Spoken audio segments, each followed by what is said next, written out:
क्या आप भी फ्रीक्वेंसी डिस्ट्रीब्यूशन का मीन निकालने में गलती करते हैं तो ये वीडियो खास आपके लिए है। हेलो दोस्तों, आप सभी का स्वागत है आपके अपने YouTube चैनल मैथ 2.0 विकास में और मैं हूं विकास। आज की इस वीडियो में हम लोग फ्रीक्वेंसी डिस्ट्रीब्यूशन का मीन किस तरह से निकाला जाता है इस क्लास में हम लोग समझेंगे। ये क्वेश्चन आपको बोर्ड एग्जाम में हर साल 2 नंबर का एक क्वेश्चन और एक क्वेश्चन लगभग 4 नंबर का आप लोगों को फिक्स होता है।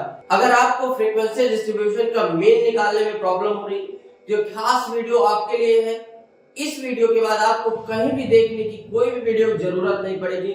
इसमें हर चीज आपको पॉइंट टू पॉइंट किस तरह से सॉल्व करके हमें फ्रीक्वेंसी डिस्ट्रीब्यूशन का मीन निकालना है बताया जाएगा। तो आइए बिना देरी के शुरू करते हैं क्वेश्चन। जैसा कि आप लोग देख पा रहे होंगे कि बोर्ड पे क्वेश्चन लिखा हुआ है, find the mean of the following frequency distribution.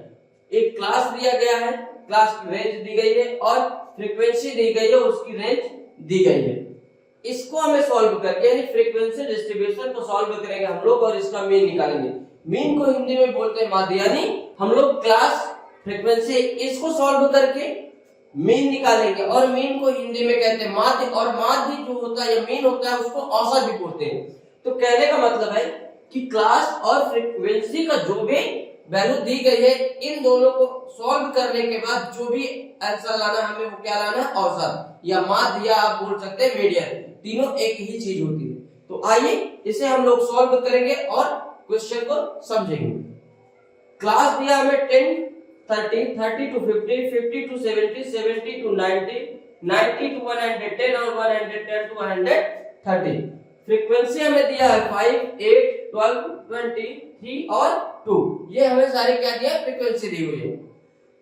ये हमें क्वेश्चन दिया था, सॉल्यूशन जो हम लोग करेंगे। तो हम लोग एक ऐसी टेबल बना लेंगे, क्लास को हम लोग वर्टिकली लिखेंगे, फ्रीक्वेंसी को भी हम लोग वर्टिकली लिखेंगे। अब क्लास मार्क जो होता है वो हमारा क्या होता है, एसआई होता है। ये क्या होता है हमारा, एसआई। और फ्रीक्वेंसी हमारी जो होती है वो क्या होती है, एफआई। क्लास फ्रीक्वेंसी, अब क्लास हमारी जो होगी वो क्या होगी, तो क्लास हम निकालते कैसे, यानी एक्सआई हम लोग कैसे निकालते हैं, इसका एक फॉर्मूला होता है क्या कि a प्लस बी, यानी a प्लस बी बाई 2 क्या होता है, a प्लस बी बाई 2। अब इसमें a हमारा 10 होगा, b हमारा क्या होगा, 30 होगा। a और b को हम लोग ऐड करेंगे और 2 से डिवाइड कर देंगे। जो भी आंसर आएगा वो हमारा क्या आ जाएगा, xi आ जाएगा। क्या आएगा, xi। तो हम लोग इसको सॉल्व करेंगे, लिखेंगे यहाँ पे 10 प्लस 30 डिवाइड बाई 2 और सॉल्व करेंगे तो 30 प्लस 10 क्या हो जाएगा, 40 और 40 डिवाइड बाई 2 करेंगे तो क्या आएगा, 20। यानी पहला xi हमारा क्या आ जाएगा, 20। दूसरा सॉल्व करेंगे 30 प्लस 50 तो 30 प्लस 50 डिवाइड बाई 2 तो 50 और 30 होगा 80, 80 डिवाइड बाई 2 क्या आएगा, 40। अब हम बस यहीं पे ऐड करेंगे और 2 से डिवाइड करके इसे लिखते जाएंगे। तो 7 और 5 होगा 12 यानी 120। तो डिवाइड करेंगे 2 क्या आएगा हमारा आंसर, 60। 70 और ये 19 या इन दोनों को ऐड करेंगे होगा 16 और 60 डिवाइड करेंगे क्या आएगा हमारा, 80। 90 और 100 ऐड करेंगे 200 होगा और डिवाइड करेंगे तो क्या आएगा हमारा, 100। और 110 प्लस 130 ऐड करेंगे तो क्या होगा, 240 और डिवाइड करेंगे तो क्या आएगा, 120। अब हम लोग आगे सॉल्व करेंगे। अगर हम यहाँ पे लिखें कि हमारा मीन का फॉर्मूला क्या होता है, तो मीन इज इक्वल टू होता है sigma fi xi upon sigma fi। ये हमारा क्या होता है, मीन निकालने का फॉर्मूला, यानी औसत निकालने का या तो आप बोले माध्य निकालने का फॉर्मूला होता है कि mean is equal to sigma fi xi upon sigma fi। Mean निकालने के लिए हमें क्या क्या चाहिए, सिग्मा fi xi और अपॉन में सिग्मा fi। तो सिग्मा fi हमारा फ्रीक्वेंसी है, इसी को अगर हम ऐड कर ले तो हमें क्या आ जाएगा, सिग्मा fi हमारा आ जाएगा। तो हम इसे नोट करेंगे। 8 5 13, 13 2 15, 15 3 18 और 2 20 का 0, कैरी 2, 2 + 1 3, 3 और 2 5, यानी कि आ जाएगा 50। तो sigma Fi is equal to क्या आ गया हमारा 50। सिग्मा Fi कितना आ गया 50।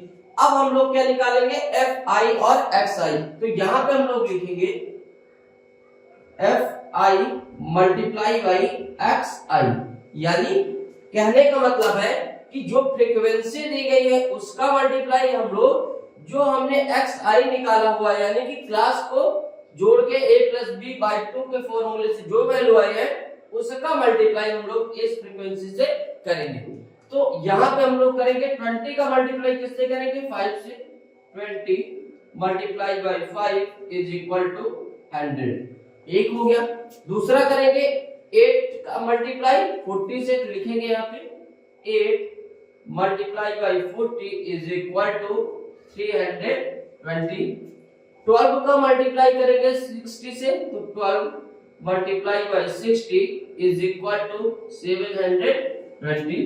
20 का मल्टीप्लाई करेंगे 80 से हम लोग, तो 20 multiply by 80 is equal to 3 का मल्टीप्लाई करेंगे 100 से, तो 3 multiply by 100 is equal to 300 और 2 का मल्टीप्लाई करेंगे 122 इज इक्वल टू 240। अब Fi और Xi की जो भी वैल्यू आई है उन्हें हम क्या करेंगे ऐड कर लेंगे और इन सभी को अगर हम ऐड करेंगे तो हमारा आंसर आएगा sigma Fi Xi is equal to 3280। क्या आएगा 3280 यानी 3200। अब हमें Fi Xi की वैल्यू मिल गई है और हमें सिग्मा Fi की भी वैल्यू मिल गई है। हमें निकालना मीन है, तो मीन का फॉर्मूला भी होता है sigma Fi Xi upon sigma Fi। ये वैल्यू अब हम Fi और Fi Xi की वैल्यू अब फॉर्मूले में रखेंगे। तो यहां हम लोग वैल्यू रखेंगे, लिखेंगे mean is equal to sigma Fi Xi की वैल्यू क्या है 3280 यानी 3280 डिवाइड में क्या है हमारा Fi की वैल्यू 50। तो यहाँ पे हम क्या लिखेंगे 50, 0 से 0 कैंसिल हो जाएगा, 5 का डिवाइड करेंगे 32 में, तो 5 6 जा 32 बचेगा, 8 आएगा, तो 5 5 जा 25, 3 बचेगा और पॉइंट लगाएंगे तो 30, तो 5 6 जा 30, यानी हमारा जो आंसर आएगा वो आएगा 65.6। यानी इस क्वेश्चन का यानी फ्रीक्वेंसी डिस्ट्रीब्यूशन जो भी होगा उसका मीन या माध्य या औसत जो भी आप बोले उसका एवरेज जो होगा क्या आएगा 65.6।